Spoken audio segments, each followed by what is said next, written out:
တိုင်းပြည်တစ်ပြည်မှာတိုင်းပြည်ကိုအုပ်စိုးတဲ့မင်းဟာအဓိကကြတယ်အဲ့ဒီအုပ်စိုးတဲ့မင်းကတကယ်ကိုတရားဥပဒေတိုင်း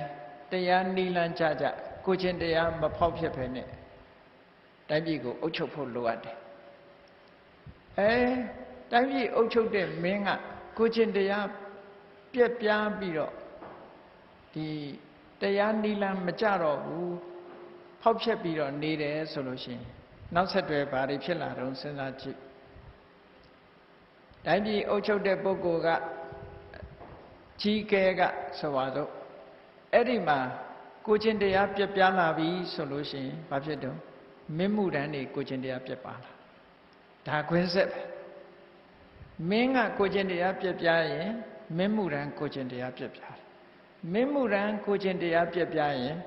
ဘယ်သူတွေကိုချင်းတရားပြက်ပြားတော့ဆိုဒီအနိကဆုံးနော်တိုင်းပြည်မှာအင်အားရှိတဲ့ပစ္စည်းဥစ္စာချမ်းသာတဲ့ပုဂ္ဂိုလ်တွေ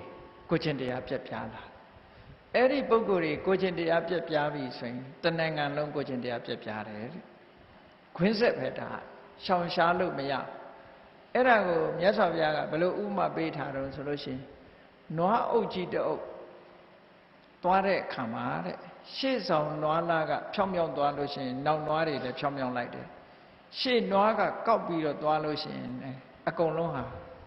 ဖြောင်းဖြောင်းမသွားကြတော့ဘူးလို့ဒါမြတ်စွာဘုရားဒီလိုဟောထားတာနော်အဲ့ဒီမှာ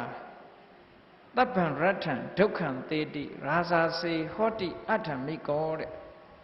တိုင်းပြည်အုပ်ချုပ်တဲ့မင်းကမတရားတော့ဘူးတရားမဲ့တယ်ကိုချင်းတရားပြပြတယ်ဆိုလို့ရှိရင်တဏ္ဍာလုံးဟာဒုက္ခရောက်တယ်လို့ဒီလိုဟောတာ